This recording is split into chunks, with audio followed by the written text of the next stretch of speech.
गरीब पर ठंड का कहर। गोपी दिहाड़ी मजदूरी का काम करता था। सर्दी का मौसम था और कड़ाके की ठंड पड़ रही थी। ऐसी ठंड से बचने के लिए गोपी के पास गरम स्वेटर, शाल, चद्दर आदि कुछ नहीं था।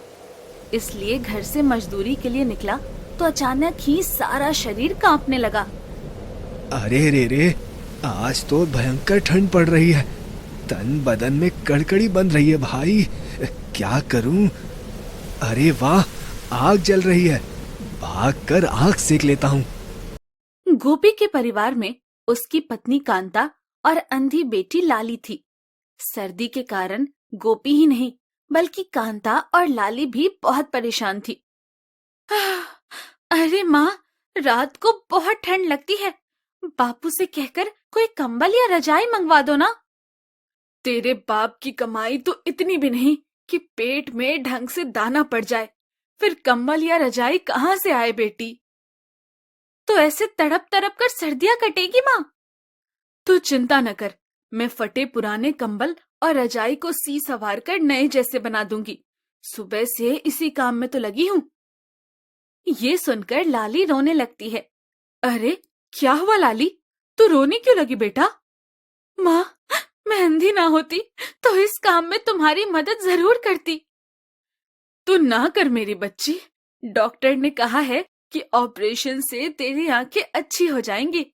जब तेरी आंखें ठीक हो जाए तब तू हर काम में मेरी मदद करना। उधर भयंकर सर्दी और कोहरे के चलते गोपी को कोई मजदूरी नहीं मिलती, तो वो ठंड से कांपते हुए खाली हाथ घर आ जाता है। आ गए आप? देखो तो ठंड से कैसे कांप रहे हो। ठंड से कांपना तो गरीब की मजबूरी है कांता। कुछ मजदूरी लगी क्या? घर में राशन भी खत्म होने को है। ठंड और कोहरे के कारण चिनाई का काम तो बंद ही हो गया है। कोई और मजदूरी ढूंढने की कोशिश की पर नहीं मिली। आप निराश मत होइए, आज नहीं मिली तो कल मिल जाएगी। आप खाना खाकर आराम कीजिए। तभी लाली भी आ जाती है और कहती है, बापू, अम्मा ने पुराने कंबल और रजाई की मरम्मत करके खूब अच्छा बना दिया है। अब रात को ठंड नहीं लगेगी। ये तो तुम्हारी माँ ने बहुत अच्छा किया बिटिया। इस सर्दी में चैन की नींद सोए बहुत दिन हो गए। उस दिन गोपी के परिवार को सर्दी से थोड़ी राहत मिलती है। सब थोड़ा चैन से सो पाते हैं। मगर अगले दिन गोपी फटी पुरानी पतली सी कमीज में कांपते हुए मजदूरी पर जाने लगता है तो कांता की आंखों में आंसू आ जाते हैं। वो रोते हुए कहती है, पता नहीं भगवान ने सारी तकलीफें गरीब को ही क्यों दी है। मौसम भी बनाए तो वो भी गरीब को ही सताने के लिए। निराश ना हो कांता, भगवान में विश्वास रखो। भगवान सब ठीक करेगा। पता नहीं कब ठीक करेंगे लाली के बापू। हमारे लिए तो सर्दी कहर बन गई है। उस दिन गोपी मजदूरी ढूंढने के लिए इधर उधर भटकता है तो एक जगह गरीबों को लाइन में खड़े देखता है। अरे, ये सब लाइन में क्यों खड़े हैं भाई? देवराज सेठ है ना, गरीबों को भोजन और कंबल बांट रहा है। जाओ जाओ, तुम भी ले लो। ये सुनकर तो जैसे गोपी के शरीर में जैसे नई जान ही आ जाती है। वो झट से लाइन में खड़ा हो जाता है और देवराज सेठ से गरम कंबल और भोजन के पैकेट लेकर फूला नहीं समाता। भगवान आपका भला करे सेठ, आपने गरीब की मदद की। उस दिन गोपी की खुशी का ठिकाना नहीं रहता।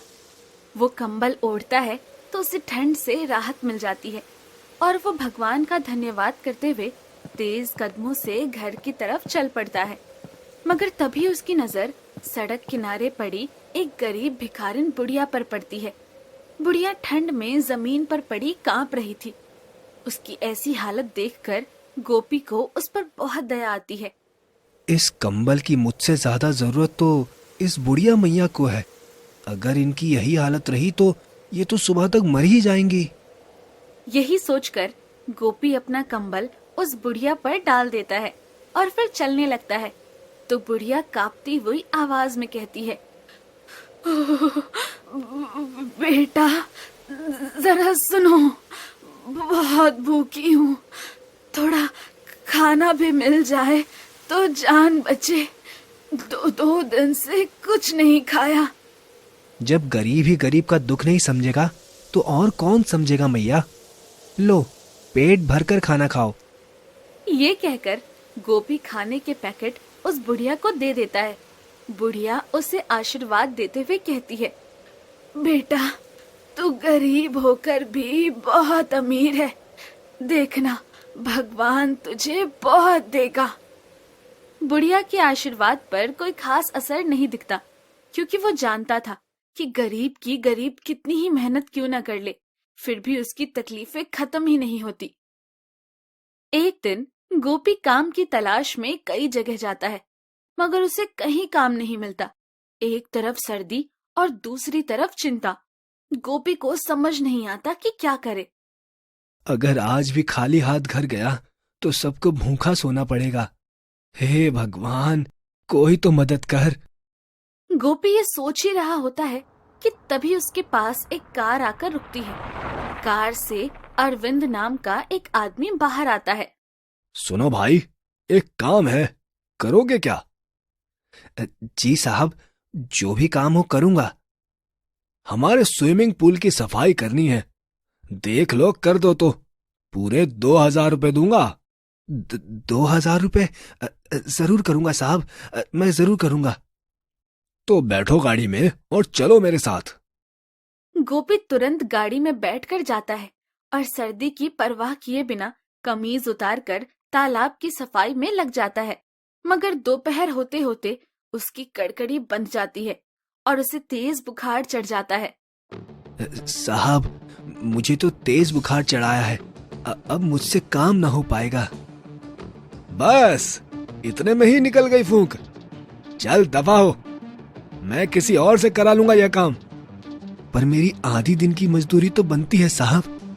काम पूरा करेगा तो मजदूरी दूंगा, वरना फूटी कौड़ी ना दूंगा। जा दफा हो। गरीब को सताया है, देखना इसकी सजा भगवान जरूर देगा। ये कहकर गोपी जल्दी जल्दी में अपनी कमीज पहन घर की तरफ भाग लेता है।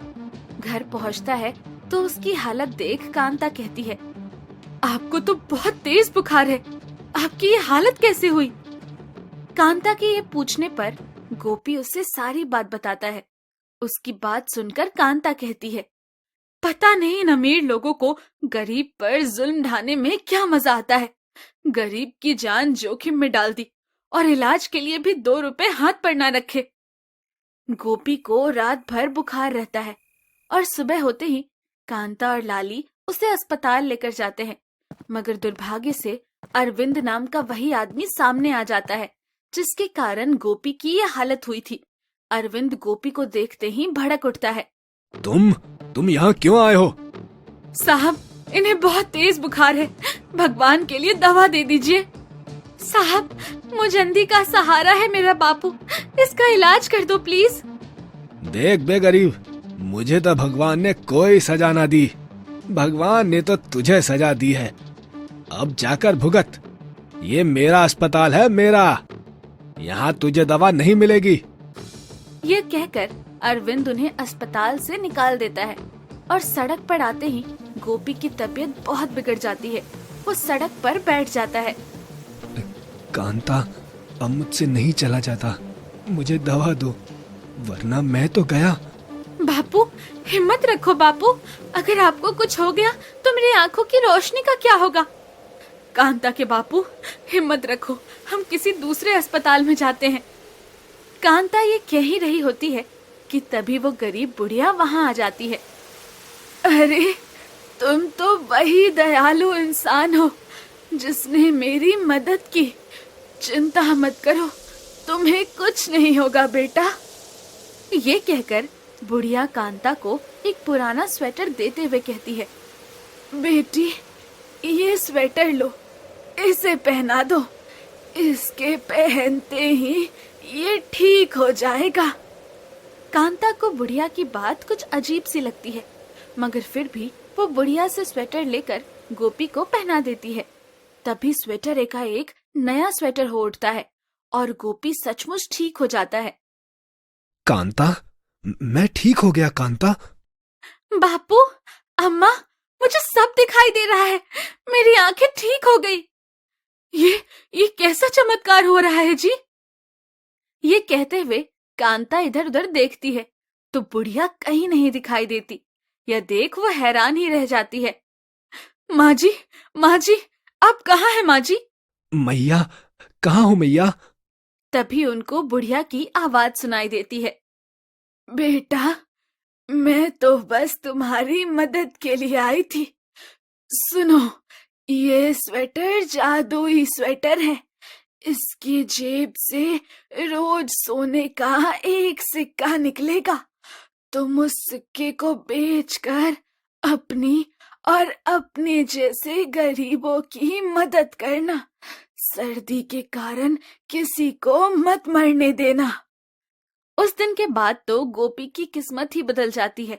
वो अमीर हो जाता है और गरीबों की दिल खोलकर मदद करने लगता है। कड़ाके की ठंड पड़ रही थी। गरीब बिरजू इस कड़कड़ाती ठंड में भी फटी पुरानी कमीज पहनकर बाजार में मोची की दुकान लगाए बैठा था। तभी एक ग्राहक आकर कहता है, राम राम, ऐसी कड़ाके की ठंड में भी फटी पुरानी कमीज पहनकर बैठा है ये। क्यों भाई, तुझे ठंड नहीं लगती है क्या? ठंड तो बहुत लगता है भाई, मगर गरीब ठंड की परवाह करेगा तो खाएगा क्या? जूता वूता ठीक कराना है तो बोलो। हाँ हाँ, हमारा जूता पॉलिश कर दो भाई। ये कहकर ग्राहक बिरजू के सामने अपने जूते रख देता है और वो अपने कांपते हाथों से किसी तरह उसके जूते पॉलिश करके दे देता है। ये लो, हो गया जूता पॉलिश। जूता पॉलिश का 10 रुपया बनता है। हाँ हाँ, ये लो 10 रुपए। उस दिन ज्यादा ही ठंड पड़ रही थी। ठंड के कारण बिरजू का रोम रोम कांपने लगा था। आसपास सभी लोग गर्म स्वेटर और ना जाने क्या क्या पहने हुए थे। उन सबको देखकर बिरजू मन ही मन सोचता है, काश मुझ गरीब के पास भी इन लोगों के माफिक कोई गर्म स्वेटर या कंबल होता तो कितना मजा आता। काम करते समय ठंड से हाथ तो ना ठिठुरता। एक दिन कुछ ज्यादा ही ठंड पड़ रही थी और ठंड के कारण बिरजू की कपकपी बंधी थी। आज तो ये ठंड जान ही लेने पर तुल गई है। सहन नहीं हो रही है। देखो तो हाथ कैसे कांप रहे हैं। औजार उठाने तक की हिम्मत नहीं है। ये कहते कहते बिरजू की नजर एक अलाव की तरफ जाती है। कुछ दूर एक अलाव चल रहा था और लोग उसके आसपास खड़े आग ताप रहे थे। ये देख बिरजू मन ही मन खुश हो जाता है। अरे आग, बिरजू बेटा, तू जिंदा बचा रहना चाहता है तो भागकर आग सेंक, वरना आज तो गया परलोक। ये कहकर बिरजू भागकर अलाव के पास जाकर खड़ा होता है। अब आई जान में जान, अब इस आग के पास से जरा भी नहीं हटूंगा। यहीं खड़ा रहेगा तो काम का तेरा बाप करेगा बिरजू। कोई गरम स्वेटर या कंबल काहे नहीं खरीद लेता? गरम स्वेटर या कंबल की बात सुनकर बिरजू रुआंसा होकर कहता है, अरे बंसी, इस धंधे की कमाई से नई कमीज तक तो बनवा नहीं पाता, फिर गरम स्वेटर या कंबल कहाँ से खरीदूं भाई? उस दिन शाम को बिरजू खाली हाथ घर लौटता है और उसके घर पहुंचते ही राधिका कहती है, आ गए आप? मैं तो आपकी ही राह देख रही थी। लाइए कुछ पैसे दे दीजिए, घर में आटा चावल सब खत्म हो गए हैं। राधिका ये कह ही रही होती है कि तभी उसकी बेटी खुशी आ जाती है। बापू बापू, मुझसे ठंड बर्दाश्त नहीं होती बापू, मुझे एक स्वेटर दिला दो ना बापू। ये सुनकर बिरजू अपनी खाली जेब टटोलते हुए रोने लगता है और रोते रोते कहता है, इस ठंड में काम पर जाऊं तो ना पैसे आए, पर तन पर फटी कमीज पहनकर मैं ठंड का सामना कैसे करूं राधिका? बिरजू की बात से राधिका की भी आंखें भर आती हैं और वो अपनी गरीब हालत पर रोते हुए कहती है, ये ठंड तो हम गरीबों पर कहर बन गई है। न तन पर गरम कपड़ा और न पेट में दाना। भगवान ऐसी गरीबी किसी को ना दे। राधिका और खुशी को यूं दुखी और रोते देख बिरजू में न जाने कहां से हिम्मत आ जाती है। वो एकाएक हंसने लगता है और राधिका और खुशी को दिलासा देते हुए कहता है, अरे रो मत राधिका, देखना कल से मैं ठंड की बिल्कुल परवाह नहीं करूंगा। खूब कमाई करके लाऊंगा, खूब। और तू सुन खुशी, तुझे मैं बहुत जल्दी एक नया स्वेटर खरीद कर दूंगा। हाँ। फिर उस दिन के बाद बिरजू सचमुच ही ठंड की परवाह करना छोड़ देता है। वो ठंड में कांपते गात और हाथ दोनों को काबू में रखकर सारा दिन काम में जुटा रहता है। भले ये ठंड मेरे प्राण ही क्यों न ले ले, पर जब तक खुशी और राधिका को गर्म स्वेटर खरीद कर नहीं देता, मैं ऐसे ही काम में जुटा रहूंगा। इस तरह कई दिन बीत जाते हैं और इसी बीच एक दिन राधिका सोचती है, कुछ भी हो, अब मैं उनके लिए एक स्वेटर अवश्य खरीदूंगी। हम तो घर में रहकर जैसे तैसे सर्दी से बच भी जाते हैं, पर वो बाहर ठंड में रहते हैं। राधिका ये सोच ही रही थी कि तभी गली में एक स्वेटर बेचने वाला आ जाता है। राधिका उससे कहती है, भैया मुझे खुशी के बापू के लिए स्वेटर चाहिए, कोई सस्ता सा स्वेटर दिखा दो। बहन जी, कोई भी स्वेटर ले लो, सबका दाम तो 300 रुपए। पर मेरे पास तो बस 50 रुपए ही हैं भाई। जैसे ही राधिका ये कहती है, उसकी कई पड़ोसन वहां आ जाती हैं और उसका मजाक उड़ाते हुए कहने लगती हैं, 50 रुपए में तो रुमाल तक तो आवे ना, ये सयानी स्वेटर खरीदने चली है। इतनी ही कंगाल है तो हाथ में कटोरा लेकर भीख क्यों नहीं मांगती? स्वेटर पहनने की औकात नहीं है तेरे खसम की, समझी? इससे पहले कि उन औरतों की बातों का राधिका कुछ जवाब दे पाती, स्वेटर बेचने वाला बीच में आ जाता है। देखिए, किसी की गरीबी का ऐसे मजाक उड़ाना सही नहीं है। किसी का भाग्य बदलते देर नहीं लगती। हो सकता है कि कल यही कंगाल तुम लोग से अमीर बन जाए। स्वेटर बेचने वाले का ये करारा जवाब सुनकर उन सबको सांप सूंघ जाता है और वे वहां से चुपचाप खिसक जाती हैं और राधिका रोने लगती है। राधिका को रोता देख स्वेटर बेचने वाला कहता है, रो मत बहन, मेरे पास एक पुराना स्वेटर है, यदि तुम चाहो तो मैं उसे 50 रुपए में दे दूंगा। ठीक है, दे दो भाई। राधिका 50 रुपए देकर पुराना स्वेटर खरीद लेती है और फिर शाम को बिरजू घर आता है तो जाड़े में उसकी कपकपी बंधी होती है। वो राधिका को आवाज देते हुए कहता है, राधिका, जल्दी आओ राधिका, देखो मुझे बहुत तेज सर्दी लग रही है, लगता है आज मैं नहीं बचूंगा। राधिका बिरजू का माथा छूकर देखती है तो हैरान रह जाती है। अरे, आपको तो बहुत तेज बुखार है, आपको तो अस्पताल ले जाना पड़ेगा। पर उसके लिए पैसे कहाँ है राधिका? तभी खुशी वही पुराना स्वेटर लेकर आ जाती है और उसे बिरजू को देते हुए कहती है, बापू ठंड लग रही है तो लो, ये स्वेटर पहन लो। स्वेटर? ये स्वेटर कहाँ से आया? अम्मा ने आपके लिए खरीदा है बापू। अच्छा, ला दे, पहन लेता हूँ। फिर बिरजू जैसे ही उस स्वेटर को पहनता है, अचानक से ठंड लगनी तो बंद हो ही जाती है, साथ ही उसका बुखार और कपकपी भी नदारद हो जाती है। वो आश्चर्य में पड़ जाता है और खुश होते हुए कहता है, राधिका, राधिका, गजब हो गया राधिका। अब क्या हुआ जी? इस स्वेटर के पहनते ही ठंड का कहर और मेरा बुखार दोनों गायब हो गए। देखो, मैं बिल्कुल ठीक हो गया। ये सुनकर राधिका और खुशी दोनों फूली नहीं समाती हैं और कहती हैं, क्या आप तो बिल्कुल ठीक हो गए? हाँ राधिका, मैं सच कह रहा हूँ।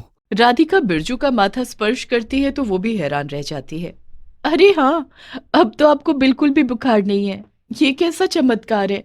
माँ, जरूर ये स्वेटर जादुई स्वेटर है। यदि ये जादुई स्वेटर नहीं होता तो क्या ऐसा होता? भला हो ईश्वर का, उसने हम गरीबों पर मेहर दिखाई। उस जादुई स्वेटर को पहनकर बिरजू ठंड के कहर से तो बचता ही है, साथ ही उसका मोची का धंधा भी खूब चलने लगता है। उस दिन के बाद उसकी खूब कमाई होने लगती है और वो राधिका और खुशी के लिए बहुत सारे गर्म स्वेटर और कंबल खरीद पाता है। यही नहीं, कुछ ही सालों में जूतों की बड़ी दुकान का मालिक भी बन जाता है। दोस्तों, आ ही गए हो तो चैनल को सब्सक्राइब कर देना और वीडियो अच्छी लगे तो लाइक और शेयर भी कर देना और बेल आइकन जरूर दबा देना ताकि आपको नए वीडियोस की नोटिफिकेशंस मिलती रहे।